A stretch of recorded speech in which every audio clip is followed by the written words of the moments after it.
Hello, everybody, and welcome to the Shared Screens podcast. I'm your host today, Alec, and I'm joined by Chance and Leigherin. How you guys doing on this fine Sunday? Delightful. It's a Sunday and we're alive. That's where we're at. Yeah, It's so damn hot this week. I don't know if it's that way for you Yeah. guys, but it's been destroying me. It hasn't been too bad, but it's from what they're saying, this upcoming week is about to be that way. My hair is up because there is not a world in which it's not a curly mess right now because of how hot it is. We're so old just talking about the weather.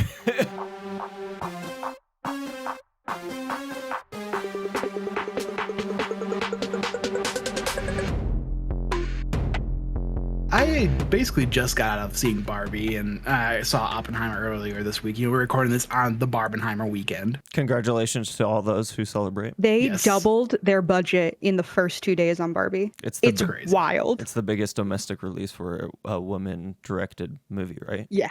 That's cool. insane. Anyway, I love sorry, Greta Alex. Gerwig. Yeah. I was just gonna point out everybody. Unfortunately, we're not gonna be doing podcasts on either of those, and like same with Secret Invasion, we had Jordan uploaded a video up talking about why. So go check that out. But something that happened to me, I was waiting for my friend before the movie, and I'm just it's a theater that's in the mall, so I was just kind of waiting out there, kind of by the food court. It's still far enough away that it's like I'm waiting, but I'm just there, just on my phone, not walking. We're just standing there. All of a sudden, I'm just like scrolling, and I look up because I saw kind of the top part of my vision. I saw somebody like kind of walking towards me. I'm just like, I had no idea who this person was. She's this elderly lady just walking right at me, and then like the last second, just kind of like dips around me. It's not like I was walking anywhere. I'm literally just standing right here waiting for somebody. Like the scene from It Follows.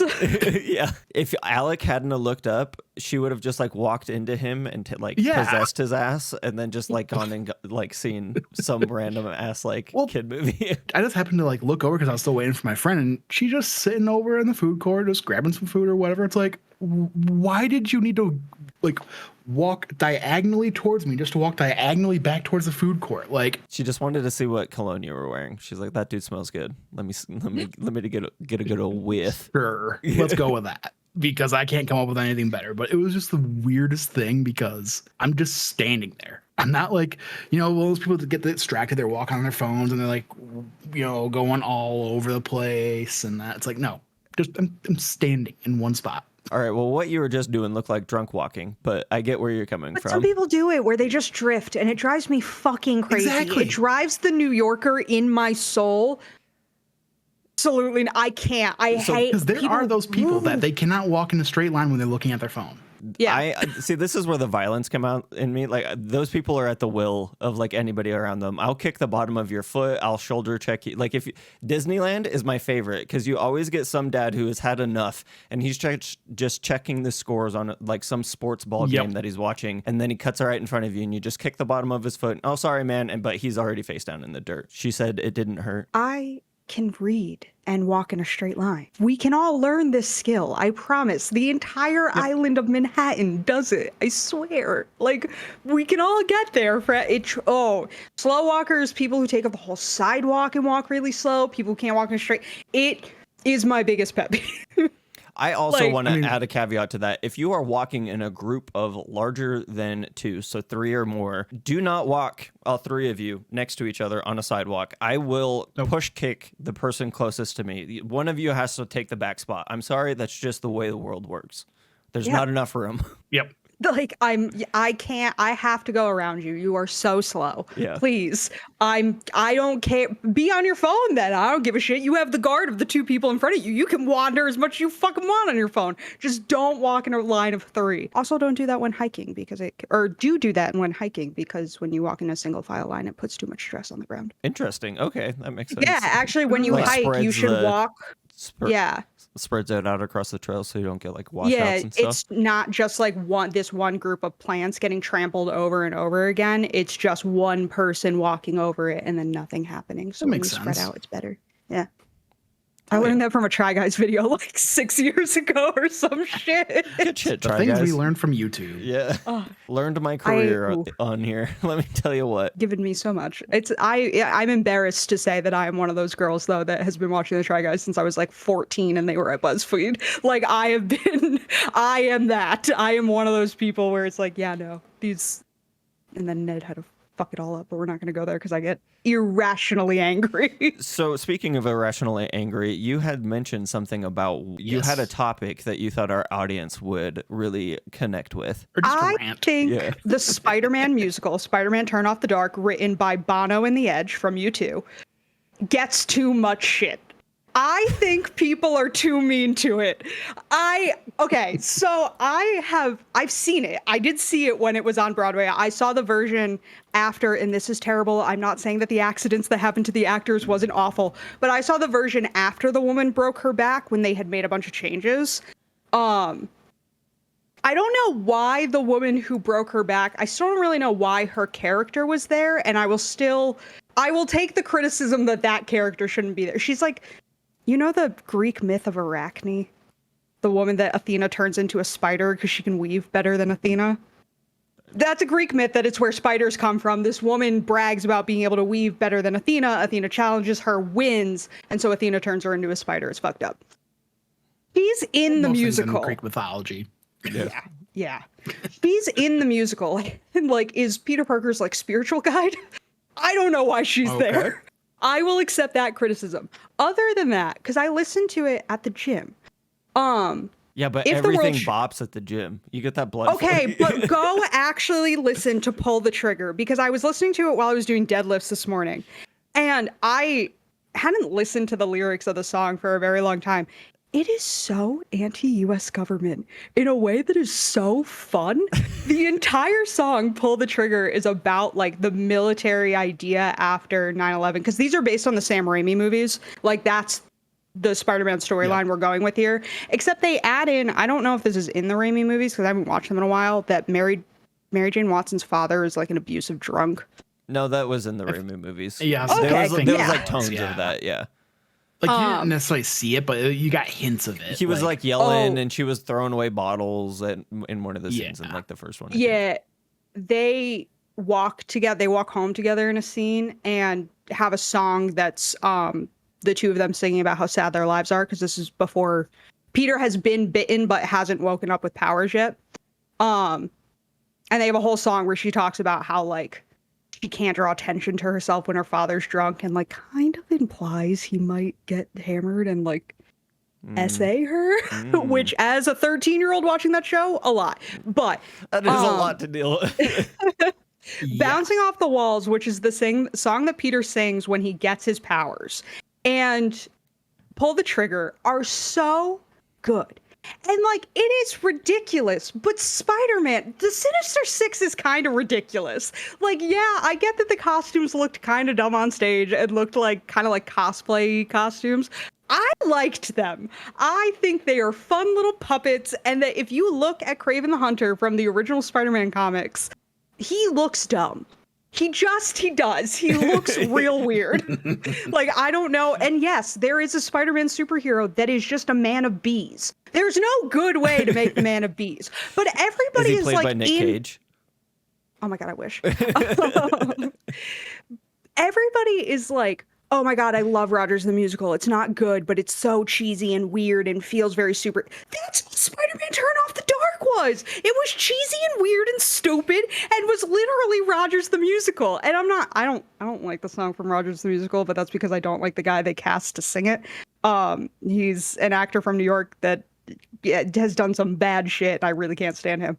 But everybody like shits on Spider, and it's so good. It's great. It's the only thing that makes me sympathize with Norman Osborn. Have never sympathized with him in any other Spider-Man media, and this made me feel like, because like the whole scene for Pull the Trigger is the U.S. government basically being like, no, you're gonna do this because we told you to, and like you don't want us to tell people that you're a bad patriot, right? And like goes into all that kind of crap, and it's great. Gotcha. And on top of that, he's already started the Green Goblin thing, so the Goblin is starting to talk to him, and his work is being leaked. And so, like, he's getting all it's so good. And and I get it. Listen, I was raised Irish Catholic. I get it. The Irish hate Bono, and that has blended into the city of Boston hates Bono. Like, I get it. But I think, and I understand that you two dropping that album on everybody's iPods and iPhones I'm was still weird. deleting that it. was a moment. I'm still, dude, I cannot get it off I started playing on my fucking iPlay in my Subaru like 2 weeks ago. You need an Android. No, shut the fuck up. I'm not using No. that bullshit. I just love that Leigherin started this set of deadlifts listening to this punk ass song from this Spider-Man musical, and she's finished her set with like a mohawk and a black flag tattoo on her bicep. Like that, like she was a punk by the end of it.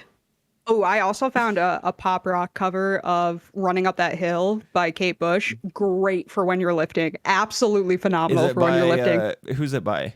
Loveless. Oh, okay. Loveless is really good. There's another band, Our Last Night, I think, does really good covers as well. But Yeah. Loveless, I really like. It's great. I mean, I have no stake in this game because I've never seen it besides the memes, but I know. I get where you're coming from. Rogers the Musical getting all the flowers when Spider-Man the Musical was ahead of its time. Was it that took actually a so thing? much shit. What? Rogers? Like it's at Disneyland right now. Yeah, Like that's what started all of this. Is in the Hyperion Theater in California Adventure. That's like an actual theater space that they have like Disney themed shows coming in and out. And so they were like, oh, everybody loved I Could Do This All Day from Hawkeye, which like Disney, I don't know if they loved it for the reason that you think they did. Yeah. They expanded it out and made it, I think it's like a 45-minute musical about Steve Rogers. And I keep seeing people posting, oh, the actors in it deserve Tonys and all this shit. And it's like, literally Spider-Man Turn Off the Dark 2.0. Like, come on. Like, all you talked shit when Jennifer Damiano won for Best Actress for playing Mary Jane Watson, when she has one of the best ballads in like modern music theater with If the World Should End. Like, and everybody was like mad that she won. It was mad at that, and I get that people got hurt, and that's fucked up. I'm just saying, when you take that out of it, the show is not as bad as it gets. I truly do not think the music is as bad as it deserves. I also will accept the criticism that putting their own song in the show was a choice. Making, in the year of our Lord and Savior 2004, Spider-Man and Mary Jane dance to Vertigo by U2 in a nightclub. Oh my gosh. I can't really, I get that was a weird choice, but they wrote it, so I can't be mad placement. At them. Like it's just like when there's like a Coke in a movie and like the character turns it so you can see it. Yeah.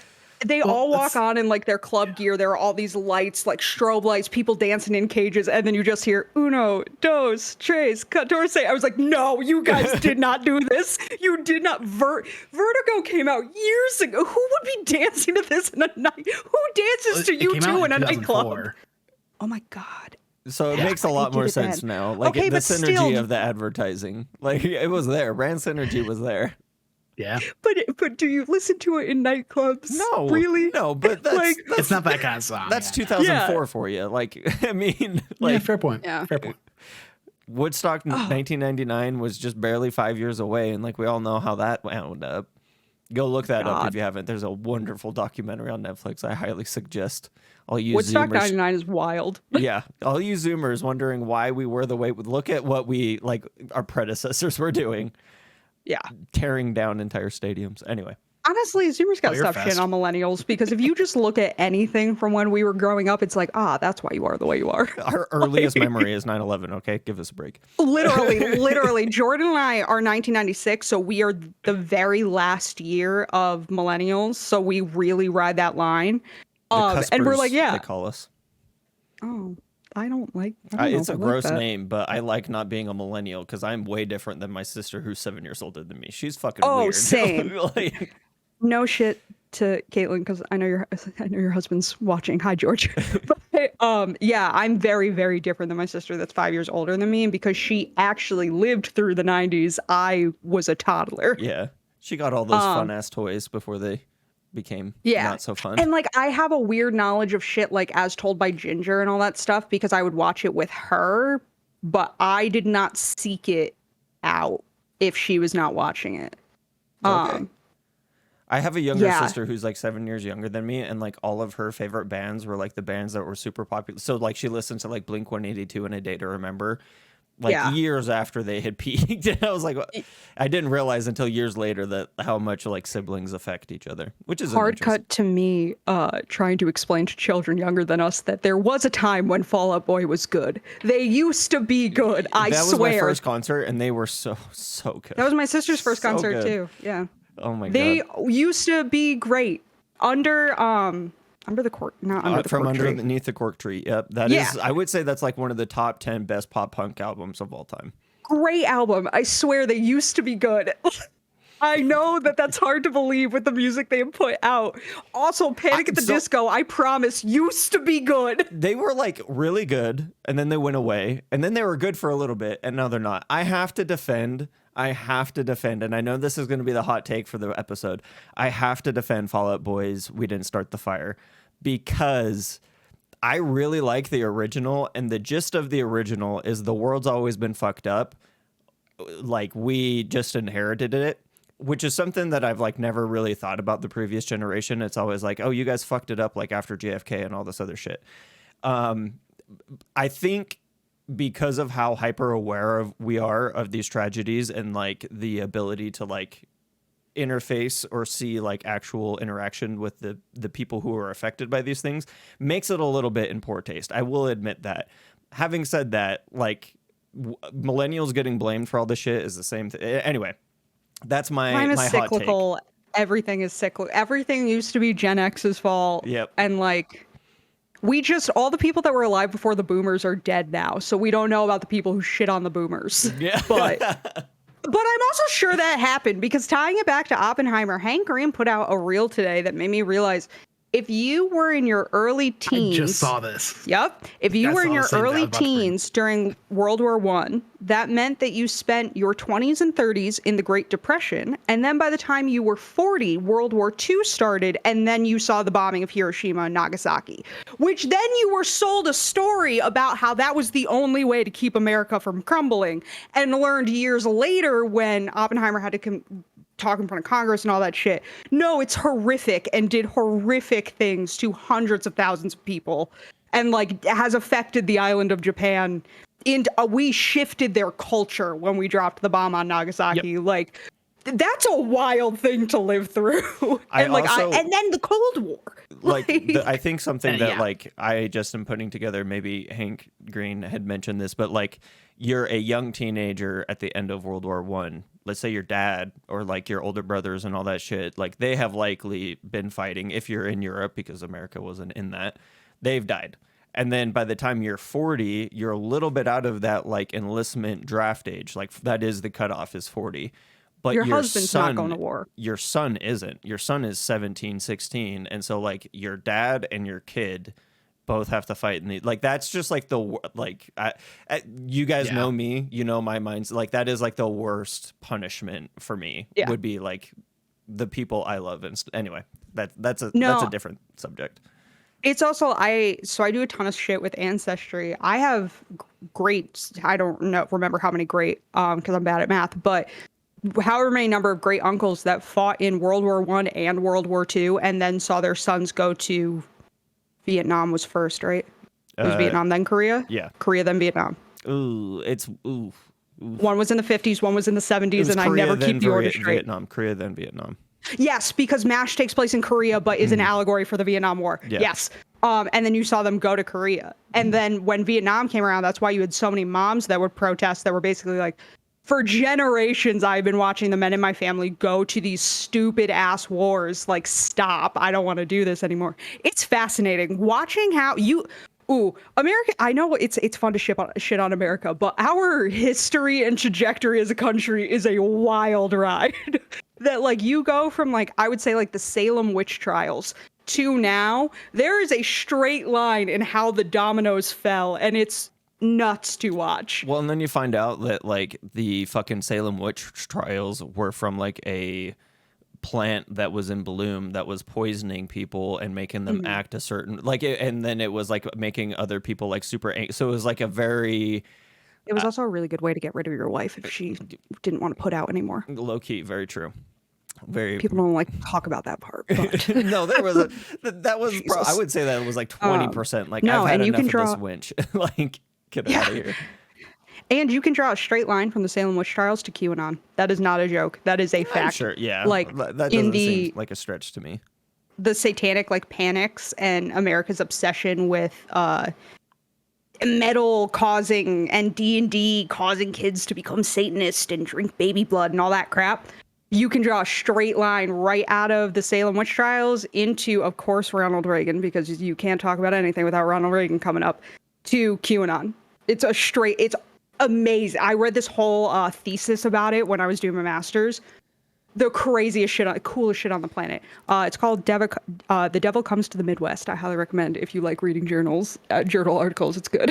As somebody who's like kind of agnostic, like whatever, I always find it hilarious how much people find the devil in the way that the world just works, and like the way that like, because you don't understand it, immediately it's from the devil, or like that is such like a, it's almost like in the early 2000s, like calling like 9/11 type shit. Like it's like an easy get, like it's an easy hook to get somebody on your side. The devil's making them do it. No, anyway, that's just like a side topic that I feel like is very prominent in our country because we get to see it, but I feel like also just like in any kind of more religious country, whether you can say Catholic. Yeah. You can say Catholic. It's fine. Yeah.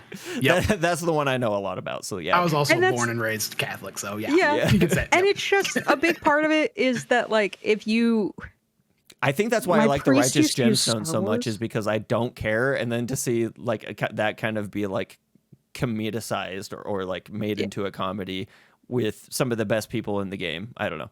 Watch Righteous Gemstone. Have you guys been watching that? No, it comes up in my HBO recommended a lot, I mean, I get nervous about topics like that's either done, that kind of satire is either done well or badly, and I was too nervous to attempt. It's done really well in my mind. Okay, it's done really, really well. Yeah.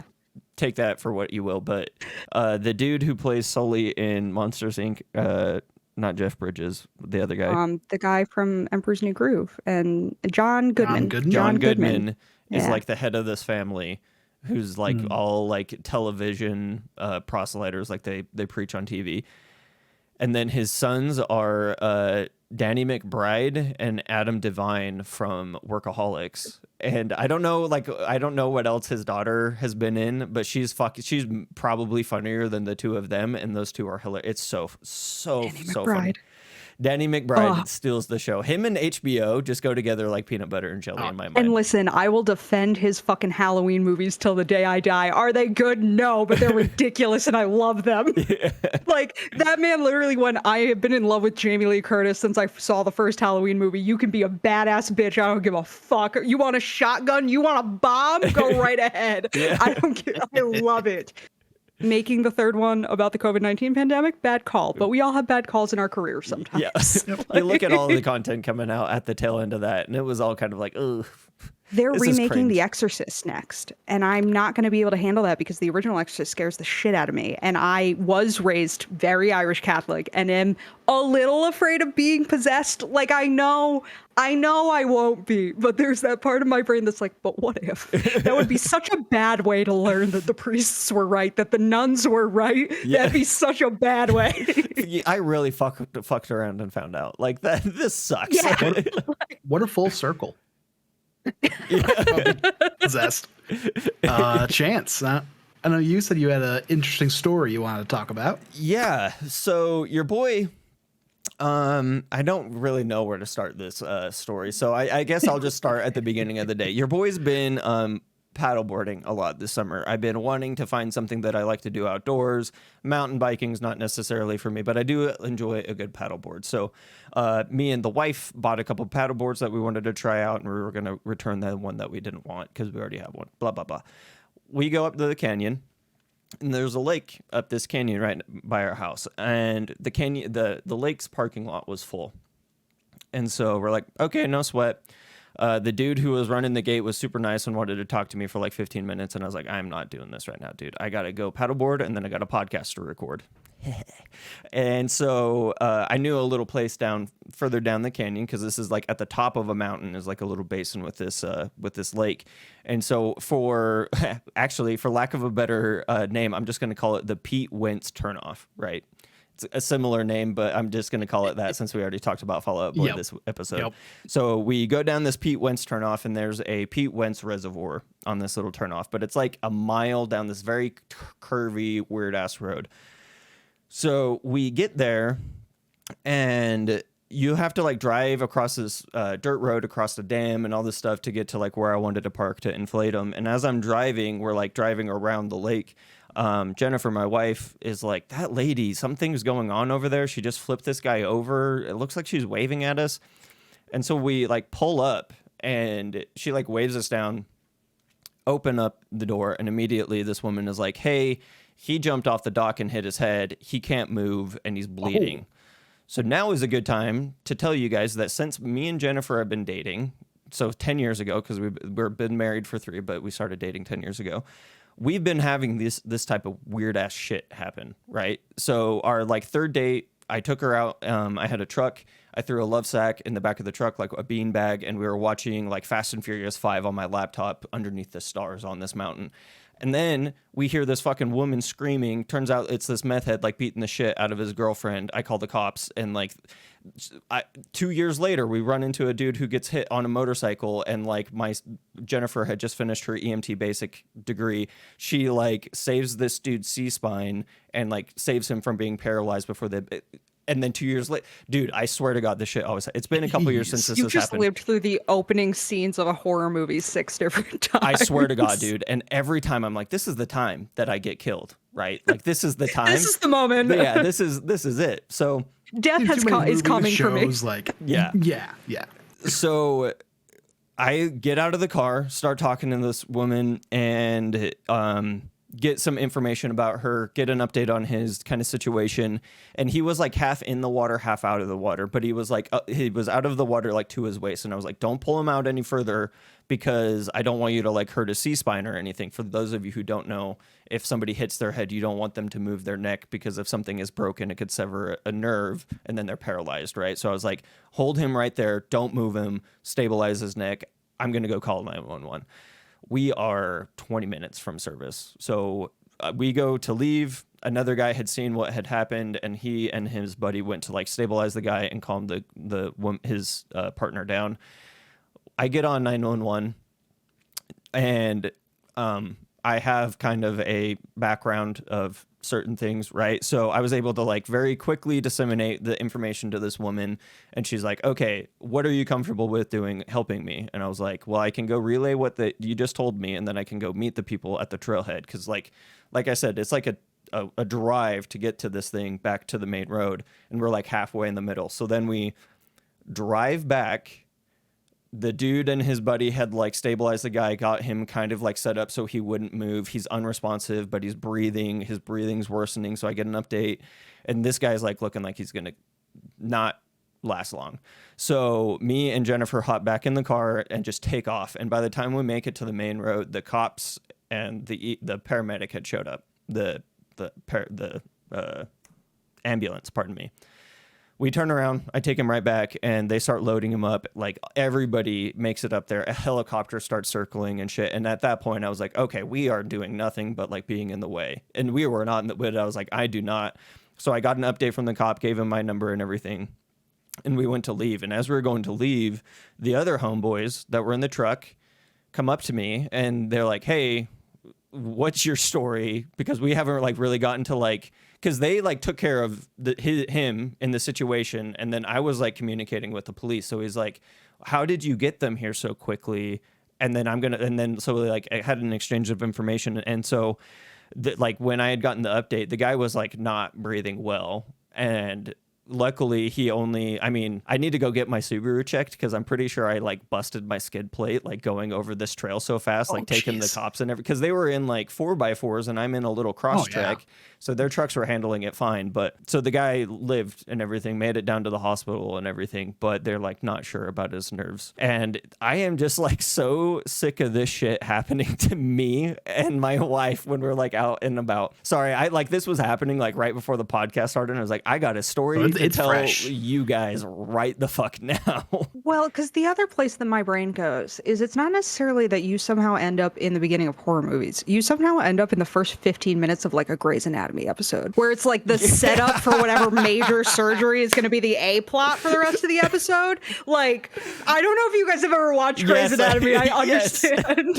Like, Or that like might House, be- like, I'm the dude that finds the passed out fucking fisherman, and they're like, Yeah, it was exactly. a hook in his leg, it was giving him lead poisoning. Or like in the first episode of The Good Doctor when that kid like starts to die in the middle of the airport, and so he's like, there is an episode of Grey's Anatomy where how they introduce a character who had been working as a medic in the Middle East.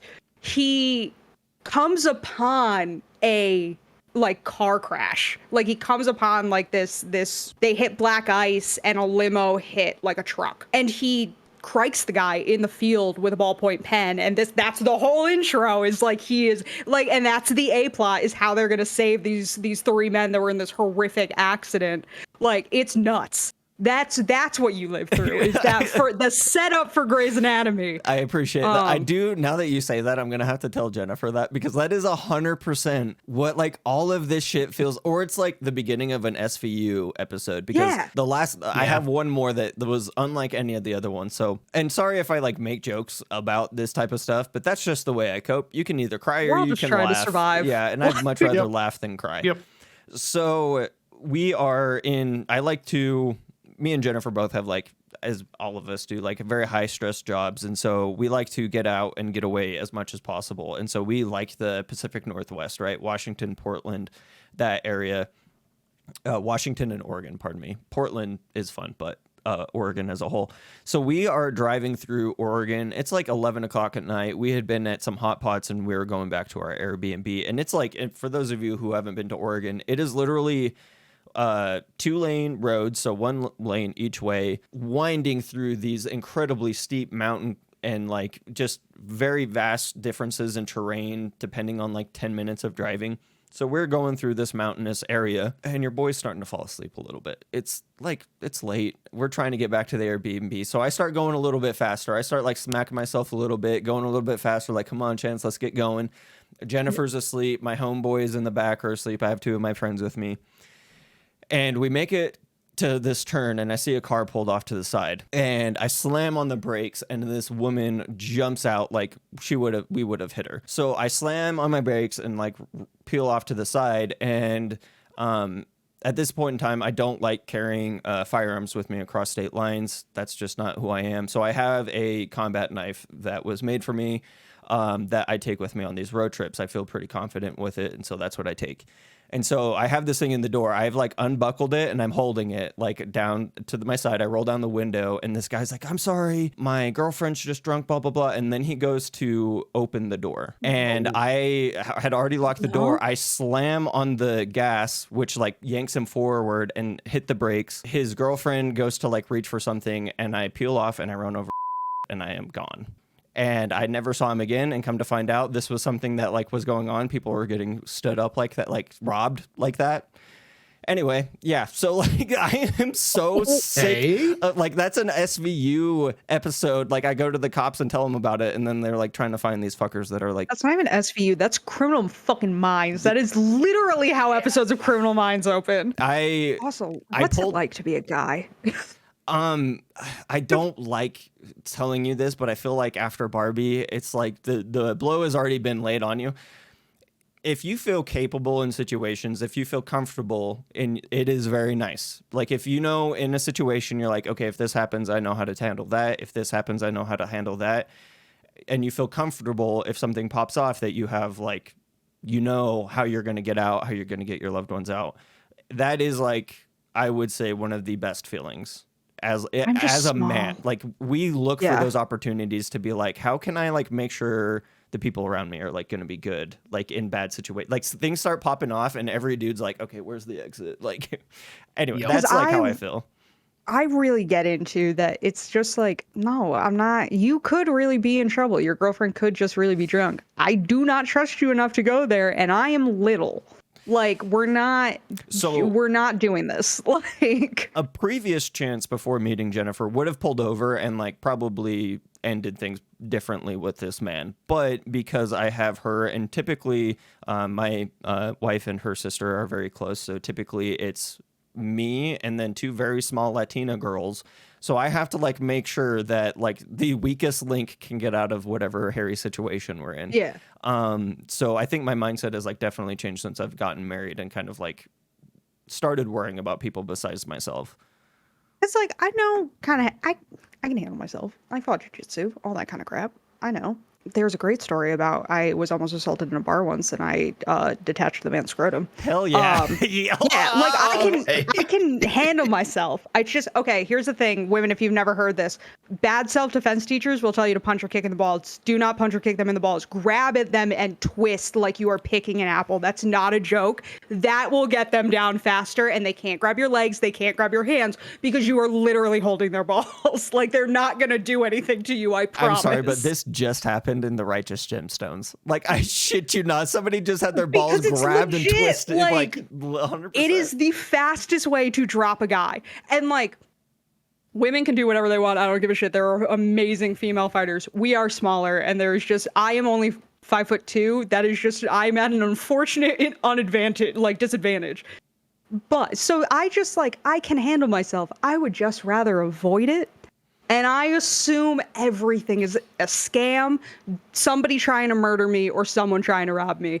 And so like, I don't Oh, stop there is people. definitely like those feelings, like this is a scam, somebody's going to try to rob me and everything. I think the difference is, and this is where like it gets uncomfortable for me because I didn't really start to think about this until I was like into my 20s about like the differences of like the mindset men and women have like going into certain social situations. And I think it's like, I know that I can cause a situation to where I can run away, where like I don't feel like the average woman has that ability, where like I know I could get away in this situation, which I think is like more, that is like where it sucks to me, and like where I find it like everybody should feel like if they are in a situation they don't want to be in anymore, they can get away, whether that be running or quietly exiting the door. Anyway, so.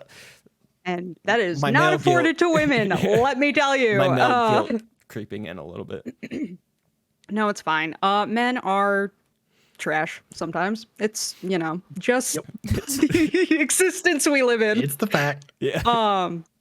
But yeah, it's just, it's like, I will say, I don't not stop for any. There are certain situations where like head injuries are head injuries. So regardless of the situation. So like in that kind of situation, I'd be like, all right, yeah, we can stop and see if they need help. A woman coming up to me. The lake had people there. Like if anything would have happened to me, like if she would have been quick, there would have been 20 people who saw. So like, yeah, definitely get where you're coming from. But I do not fault any girl for not stopping to help anybody. Like, yeah, that's also like one of the societal norms we've set.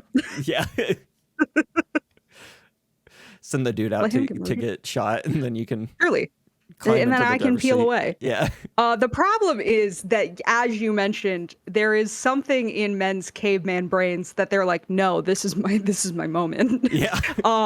And so I don't necessarily trust the person I would be with to be aware, like, because I'll tell a story about Jordan that I think we've told before. Jordan and I were in the mall once. We were going to see a movie. We wanted to grab fast food in the food court to sneak into the movie. We're standing in line, and I'm on my phone. Jordan's on his phone, and I keep looking up because the man in front of us who's wearing a big coat is fidgeting. That makes me nervous. I'm sorry to people who wear oversized coats. If you are wearing an oversized coat and fidgeting, I immediately do not trust you and am watching you. History has taught us to not trust you. Yep. And then all of a sudden, I see he has something in his hand. Oh, this is bad.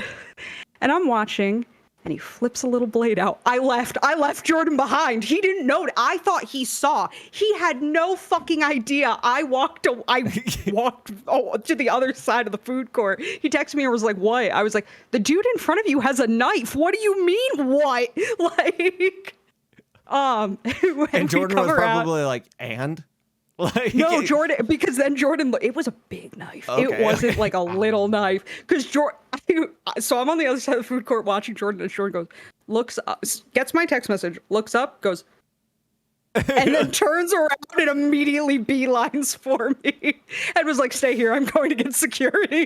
Like it was bad. And like Jordan and I, again, are New Yorkers. We're very much of, I don't have to say, this isn't my problem. I don't have to tell anybody. When New Yorkers are like, I'm going to get security, it's bad because like we had to start a whole if you see something, say something campaign because that is how little New Yorkers pay attention to their surroundings. But so yeah, if you that's get a New where I Yorker worry. to say something, you're really doing something. You're doing something bad. You have done, if a New Yorker is standing up to say something about how you did, you were not sneaky enough, and you should take that as a learning lesson. Because like people, like people, especially in like subway stations, people on the subway are nuts. And you just put in your headphones on awareness mode so you kind of know what's going on, and then you look down at a book, at a tablet, at a phone. I don't care. You look down, and you don't look at anyone else. The subway is such a like microcosm of like what it's like to be a woman versus what it's like to be a man, because you watch men on the New York City subway spread out reading whatever. I am a taking up the least amount of space as possible, like on the safest bench. I will say, like, so to that point, my first time on a New York subway, I get on, I sit down, and there's a homeless dude beating off across from me. To me, it's like, oh, I know how this works, and I'm also bigger than this dude, so he ain't gonna try nothing. I just start looking at my phone. If it had been Chance, same 21 years old woman, I sit down and I'm like, oh, am I about to get forcibly impregnated? Right? Like, this is not, I need to go to a different fucking cart. I got flashed at a Taco Bell like 2 months after moving to California. You what? I got flashed at a Taco Bell like 2 months after moving to California. A guy, literally a dude, I was on the phone with Jordan in the drive-thru for Taco Bell. And I look up and there's a guy in a trench coat and he just opens it and is fully naked underneath and starts like helicoptering his dick. And I was like, I'm so overwhelmed right now that my brain can't. What can't going on? I fully did not understand what I was looking at for like 10 seconds. And then it's like, goody. I'm trapped in a drive-thru with a car in front of me and a car behind. I can't go anywhere. But the beauty is, this is where I will give kudos to men. In the car behind me, it was being driven by a girl who immediately told her boyfriend to yell at him. And so her huge boyfriend got out of the car and was like, what the fuck are you? Starts screaming at this guy and like chases this guy off. And it's like, this is the beauty. Like, this is the Greg Miller gets bumped wrong on a San Francisco bus and releases his rage moment. Yeah. Like... That is the duality of man. Like that too, that is like the direct two sides. Like, you're either feral, showing your dick to anybody who doesn't want to see it, or you've been tamed and you're telling every other man to fucking stop showing their dick to women who don't want to see it. Like, and it's my favorite thing.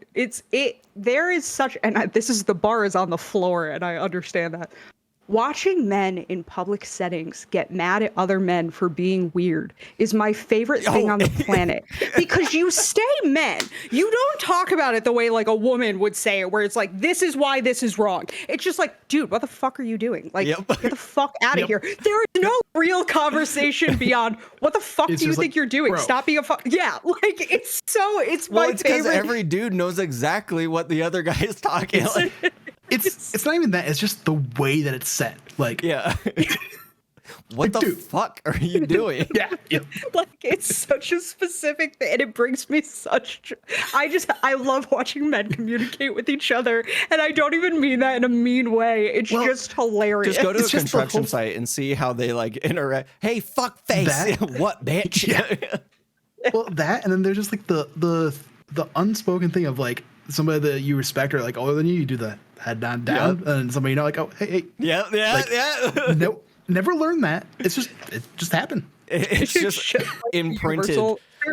It's like how doves know where to migrate. Like, men instinctually know which way to head tilt. Like, yep. Never thought that. Just happened. Yep. It's my favorite. It's my favorite thing to watch. Like, men who haven't seen Friends for the first time after not seeing them for a while is also funny. Because it's just so different than how women is. Like, how women are. How women are when, like, we get into, like, that kind of thing. And it's not wrong. Like, I'm not saying it's a bad thing. It's just fascinating to watch. Hey, man, what's up? Oh, my God, bitch, Yeah. where have you been? Like, it is very. It's very. Hey and man, it's like, how's it oh my going? God, I haven't seen you in a couple years. Like, very. Yeah. very like chill. And with women, it's very much like, oh my God, I haven't seen you in. I feel like I have a million things to tell you. Like, da, da, da, da. Like it's all of these. It's just men are so such nonverbal communicators, and it's wild. Like it's absolutely wild to me. And like my favorite thing will always be there was someone I was dating who was like, we were in an argument, and he was like, I think I need like space, and I was and like we had been going back and forth. And I was like, when you say you need space, what does that mean? And he was like, there are just some things that like I need to deal with myself before I talk to you about them. And I was like, well, how's that going to be the takeaway I got from you need, like, what do you, and he was like, well, I don't really know how to communicate this. And it's like, and you mean that? You legitimately I don't know know how to exactly communicate. where this man is coming from. I have had those conversations. Look, I'm not saying what you did was wrong. I'm saying the way that it made me feel a certain way, and I don't know how to talk about it. Like that is like, I have had those feelings. And it's wild. It's wild. And I've had so many guy friends where it's like, I feel like I'm watching you learn human emotion, like learn just what it is to, and like my parents visited I'm 30 a few years weeks old ago. and I felt melancholy for the first time 2 weeks ago. Like, I didn't know that was a thing. Like my parents were visiting a few weeks ago, and my dad, I don't know how we got to talking about this, but like I was teasing my dad because when he was in high school, his girlfriend's name was Mary Jane, and that's just such a ridiculous. He grew up in Westchester, New York. His family's very waspy. That he dated a girl named Mary Jane is just funny to me. And we kind of start talking about like what he saw in my mom. Because my mom doesn't remember the night they met because she accidentally ate half a pan of vodka jello and was toasted for the rest of the night. Eating. She was getting after it. That is how my parents met. That is, and because then my mom continued to drink PBR, and it was a bad keg, but she couldn't tell it was a bad keg because she couldn't taste because And she it's had half a PBR. pan of vodka jello. And it's PBR, yeah, that too. It's not that bad. Oh, I love I didn't PBR. want to say Don't that get me because wrong. yeah, PBR is like Chris's child. Oh yeah. Child. God, I don't know. Chris loves PBR as much as I love Liquid Death. Like we Yeah. have a couple people who stan brands at this channel. It's kind of uncomfortable. So we're all sitting there talking about this, and my dad was like, well, I don't know. Your mom was just like one of the first people that like told me she cared about me and like did actions that made me like realize that she cared about me and that I had value outside what I could give her. I was like, you guys started dating when you were 21 years old. And he was like, yeah. He was like, and that was the beginning of like me learning so many emotions and so many things that I could have. I was like, like it's just like it's an insight into the male mind that it's like it doesn't necessarily excuse things, but it makes it like make a little more sense. I'd hate, so I'm not this guy, I'll say that, but I do, because of work, get fed certain more like right-leaning poor men type things, right? I don't like it. It's not something but because of the things I have to search and reference for work, whatever, articles and whatnot. I will say that I have yet to see one of these like little TikToks of girls being like, I did this for my man and he absolutely loved it. That hasn't made me been like, that girl is wife material. Like, it is, the bar is so low on like, if you just do little things that don't seem that be stoked when we get home from work or like surprise us with some random shit. And we feel like we're the happiest little boy and we have found our milk mommy for the rest of our days. Like we get so stoked. Just show us the little bit of kindness. I do feel like men create such a toxic place for men not to be able to talk and to express and to receive gifts in a certain way. And like you guys don't compliment each other. No. Like I get like 8 compliments a day just from the women I am around about like random shit. And it's great and it makes me feel good. But I am so used to assuming I will get that. I'm not good at taking them. They make me uncomfortable. That is how used to I am that. And I realized like, because one of my coworkers came in the other day in a pair of overalls that all the girls really liked. And we all kept telling him like, we love your overalls. And he was very happy and didn't really know like what to do. And I was like, people don't really compliment men on their clothes, like No. on things like that. Dude, you No, don't walk up and honestly, like, bro, I love your shirt.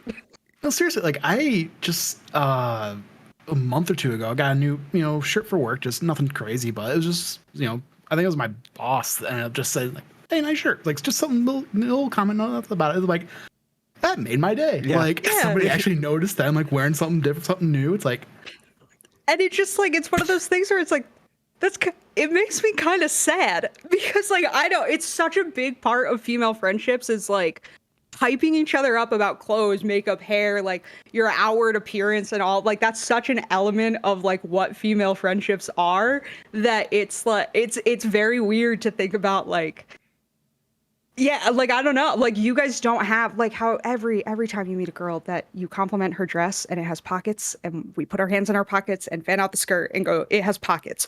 Every woman on the planet does this. I don't know why, but it's what we do. Like you guys don't have an equivalent of that. Like you don't have that No. like a thing that you. It's like Another crazy thing it is makes me a little sad.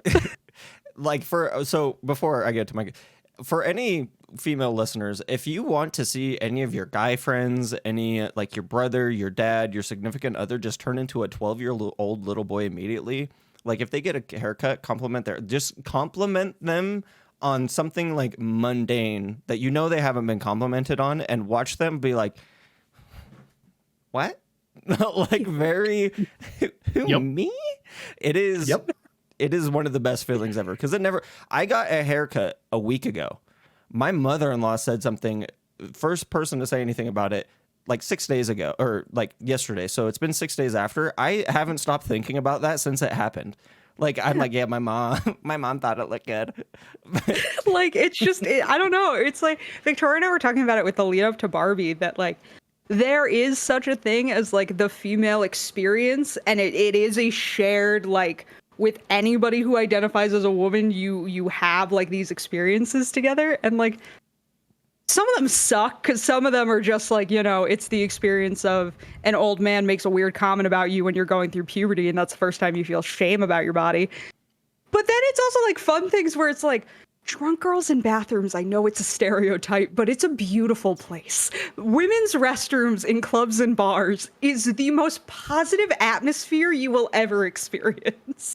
Everybody is trying to make everybody look as hot as fuck, complimenting people, We're taking just doing pictures of cocaine people. in the stall. Like that's all that's happening Yeah, in the like male's it's so restroom. chill. Yeah. well, Like I was gonna say the men's is just business, like get in, get out. Yeah, Just nobody's nobody looking talk to at each other. Nobody in look the at each other. Yep, Like, nobody's looking at no, each other you're in the getting eye. makeup recommendations in there. You're getting recommendations of YouTubers to follow, compliments on clothes. Like you're getting all sorts of shit in the women's bathroom. Like it's great and it's amazing. It's the best thing. It's so great.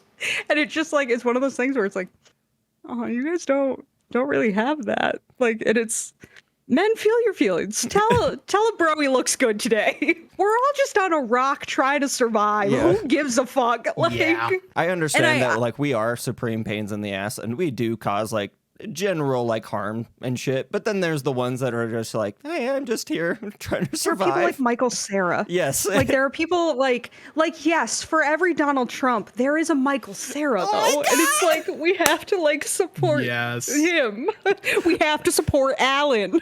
Like, When he said, hey man, I died. Yep. I could not Yep. handle it. also, the way the lesbian community is coming to support Alan is my favorite thing on the planet. I don't know if you guys have seen any of those No. TikToks where it's like, this is the girl that's a lesbian in high school and isn't out yet, just trying to fit in with the girls.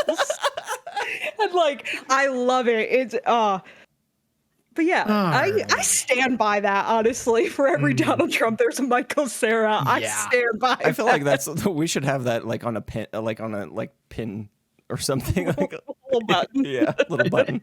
Alrighty, guys. Well, this has been a fun one. Kind of all over the place, but it was good just getting to hang out and chat. Smash that like button, hit that subscribe, and we will see you guys next time. Goodbye. Take it easy, everybody.